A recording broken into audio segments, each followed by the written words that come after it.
Hello everyone. हम लोग यहाँ पे ट्रबल शूटिंग करेंगे कि अगर रेजिस्टेंस मीटर राइट 101 मॉडल में कुछ प्रॉब्लम आ रही है या फिर राइट 210 मॉडल जो है उसमें कोई प्रॉब्लम आ रही है, तो हमको क्या क्या एक्शंस लेने हैं।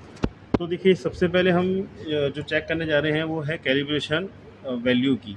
इसमें एक स्केल फैक्टर, एक कैलिब्रेशन रेशियो लगा रहता है जिससे रीडिंग मल्टीप्लाई होती है। कई बार वो वैल्यू क्या है, गलती से किसी कारण से जीरो हो जाती है, तो वो अगर जीरो हो गई तो फिर रीडिंग भी आपकी जीरो आ रही होगी। और आप सोच रहे होंगे कि भाई रीडिंग जीरो क्यों आ रही है। तो कैलिब्रेशन चेक करने का तरीका ये है कि आपको टेस्ट बटन आपका यहाँ पे ऑफ होना चाहिए, और आपको ये जो सबसे टॉप में जो बटन है ना, करंट वाला, इसमें 80 लिखा हुआ है, इसको आपको प्रेस करना है। वो भी आपको लॉन्ग प्रेस करना है, और आपको वेट करना है जब तक यहाँ पे CAL कैलिब्रेशन लिखाई नहीं आ जाए।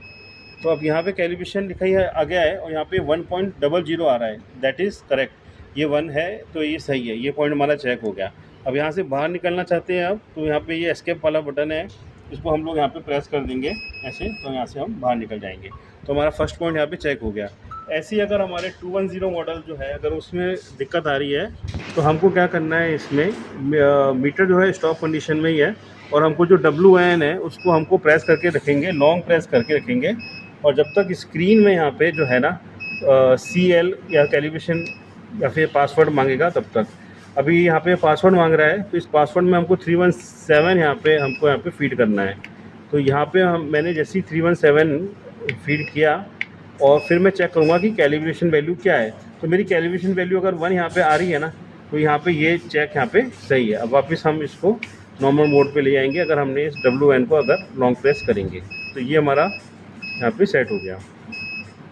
ठीक है, अब जो नेक्स्ट हम जो इसमें दिक्कत आ सकती है, वो ये है करंट की। तो बेसिकली रेजिस्टेंस क्या होता है, वोल्टेज डिवाइड बाय करंट। तो या तो वोल्टेज नहीं आ रही है या फिर करंट नहीं आ रही है। तो अगर करंट अगर इंस्ट्रूमेंट नहीं दे रहा है और मैं इसको चेक करना चाहता हूँ, तो मैं को एक मल्टीमीटर की ज़रूरत पड़ेगी। नॉर्मल मल्टीमीटर भी आप ले सकते हो, कोई दिक्कत नहीं है। दूसरी बात ये कि आपको क्लैंप मीटर या फिर जो AC नापने वाले जो मीटर होते हैं, उससे नहीं होगा। ये क्लैंप वाला जो है सिर्फ AC नापता है। आपको इस टाइप का मल्टीमीटर ही लेना पड़ेगा जिसमें DC लिखा रहेगा। DC मतलब डैश करके उसमें लिखा रहेगा, जैसे यहाँ पे एक डैश बना हुआ है यहाँ पे ना, तो अगर ए के ऊपर ऐसा डैश बना होना चाहिए। फिर आप जो प्रोब है, एक तो कॉमन में इंसर्ट करेंगे, एक आप करेंगे यहाँ पे करंट वाले पे इसको इंसर्ट करेंगे, और आप सही करंट रेंज सेलेक्ट कर लेंगे। आपका मल्टीमीटर में डिफरेंट सेटिंग हो सकती है, बट मेन बात यह है कि आपको DC करंट यहाँ पे सेलेक्ट करना है। ठीक है, अब आपको क्या करना है, आपको कोई भी ट्रांसफार्मर, कोई भी चीज़ आपको कनेक्ट नहीं करनी है। आपको सिंपल इसकी जो प्रोब है ना, वो आपको यहाँ पे कनेक्ट करनी है, यहाँ पे I+ और I- पे, I+ और I- में। ठीक है, और इसको आप यहाँ पे रख दीजिए, मल्टीमीटर को आप यहाँ पे रख दीजिए, और हम यहाँ पे करंट मेज़र करेंगे कि ये यूनिट करंट दे रही है या नहीं दे रही है। सिमिलरली अगर मैं बात करता हूँ 210 मॉडल की बात करता हूँ मैं, तो यहाँ पे मैं मल्टीमीटर को ये मैं कनेक्शंस हटा दूँगा, ये सब कनेक्शंस मैं ट्रांसफार्मर के हटा दूँगा, और ये I+ है मेरा, ये मेरा I- है। इस पर मैं मल्टीमीटर से टेस्ट करूँगा, डिफरेंट करंट रेंज सेलेक्ट करके स्टार्ट बटन यहाँ पे प्रेस करूँगा।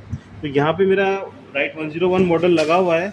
तो सबसे पहले मैंने 1 एम्पेयर जो है, आप देख रहे हैं यहाँ पे 1 एम्पेयर लिखा हुआ है, और 1 एम्पेयर की लाइट यहाँ पे ऑन है। ठीक है, ये कोई भी ऑन हो, ग्रीन वाली, कोई दिक्कत नहीं है। आपने करंट 1 एम्पेयर का कर रखा है। अब यहाँ पे आप स्टार्ट प्रेस करेंगे, अगर ये मीटर सही हुआ तो यहाँ पे 1 एम्पेयर के अराउंड जो है करंट यहाँ पे आ जाएगी। तो यहाँ पे आप देख रहे हैं कि यहाँ पे करंट यहाँ पे आ रही है। ठीक है, कई बार क्या होता है कि 1 एम्पेयर आपकी सही आ रही हो, पर आपकी 100 मिली एम्पेयर की करंट सही नहीं आ रही हो, तो वो भी आप यहाँ पे चेक कर लेंगे कि हाँ 100 मिली एम्पेयर की करंट मेरी यहाँ पे आ रही है। कई बार क्या होता है कि 10 मिली एम्पेयर की नहीं आ रही होती है, तो वो भी आप यहाँ पे चेक कर लेंगे कि हाँ 10 मिली एम्पेयर की करंट भी मेरी आ रही है। आपको ध्यान रखना है कि आपका जो मल्टीमीटर है वो राइट जो करंट सेटिंग है, मैक्सिमम 1 एम्पेयर तक मेजर करनी है इसको, तो उस हिसाब से ये आपको सेलेक्ट करना रहेगा। और इसके बाद में आप इसको ऑफ़ कर दीजिए, और ये मेरा जो चेक है वो सही है। और वापस जो है प्रोब को निकालना मत भूलें, इसको वापस ऑफ़ करके इसको सही जगह पे इसको इंसर्ट कर दें। तो ये मैंने दूसरा काम यहाँ पे कर लिया है। ठीक है, अब हम जो चेक करने जाएंगे वो है वोल्टेज का। थर्ड पॉइंट हमारा वोल्टेज चेक करेंगे कि यहाँ पे वोल्टेज आ रही है या नहीं आ रही है। तो उसके लिए मुझको कनेक्शन करने पड़ेंगे इस इंस्ट्रूमेंट को ट्रांसफार्मर से, और ट्रांसफार्मर के एंड पे भी मैं वोल्टेज चेक करूँगा, और मैं अपने ये इंस्ट्रूमेंट पे भी जो है वोल्टेज यहाँ पे चेक करूँगा। तो मैं वोल्टेज का चेक यहाँ पे लगाने जा रहा हूँ। तो अभी हमने कनेक्शन पूरे कर दिए हैं और ये ट्रांसफार्मर के मैंने कनेक्शन करे हैं एलटी साइड में। तो एलटी साइड में कनेक्ट करा है तो मैं करंट मेरा 1 एम्पियर है और मेरी जो रेजिस्टेंस की रेंज है वो 200 मिली ओम के अंडर है, तो 200 मिली ओम मैंने सेलेक्ट कर लिया है। ठीक है, सारे कनेक्शन सही किए हैं मैंने, ये इंश्योर कर लिया मैंने। 1 एम्पियर सिलेक्ट है, यहाँ पे 200 मिली ओम सिलेक्ट है। ठीक है, अब यहाँ पे मैं स्टार्ट बटन प्रेस कर रहा हूँ और यहाँ पे मेरी रीडिंग आ जाएगी क्योंकि ये इंस्ट्रूमेंट ये सही है। पर अगर इंस्ट्रूमेंट सही नहीं है, अगर रीडिंग नहीं आ रही होती है तो मुझको मालूम करना पड़ेगा कि भाई कहाँ प्रॉब्लम है। तो मैं यहाँ पे चेक करने जाऊँगा। मैं यहाँ पे मान लो 0 आ रहा होता, ठीक है, आपको कुछ आइडिया नहीं हो रहा, अभी 0 आ रहा है यहाँ पे, और आप ये समझते हैं कि 164 मिली ओम के करीब है और 1 एम्पियर आप करंट दे रहे हैं, तो ऑब्वियसली आपकी 164 मिली वोल्ट आनी चाहिए आपकी V प्लस और V माइनस टर्मिनल पे। तो आप मल्टीमीटर को जो है वोल्टेज मोड पे रखेंगे, DC वोल्टेज मोड पे रखेंगे और आप इस टाइप से V प्लस और V माइनस को यहाँ पे मेजर करेंगे। ठीक है, तो आप देख रहे हैं अराउंड ये 156 या फिर जो भी 164 मिली वोल्ट समथिंग ये आ रहा है।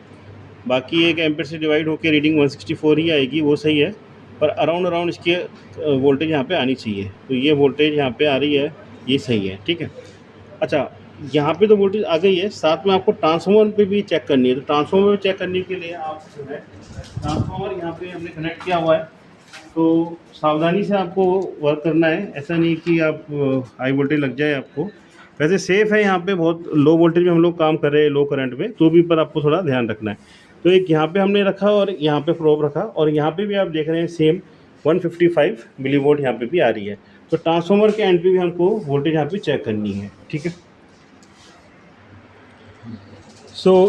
एक और हमारा जो स्टेप हो सकता है चेकिंग का, वो ये है कि कंटिन्यूटी ऑफ द केबल। कई बार क्या होती है, केबल में प्रॉब्लम हो जाती है, अक्सर ये जो एंड है हमारे यहाँ से बार बार ऐसे होने के कारण यहाँ पे ये टूट जाता है, वायर पर दिखता नहीं है। तो उसके लिए क्या करना है, आपको मल्टीमीटर को कंटिन्यूटी मोड पे रखना है। तो यहाँ पे ये स्पीकर वाला मोड दिखेगा आपको, जहाँ पे स्पीकर या बजर होम में रहेगा, और अगर आप शॉर्ट करेंगे तो आवाज़ आएगी।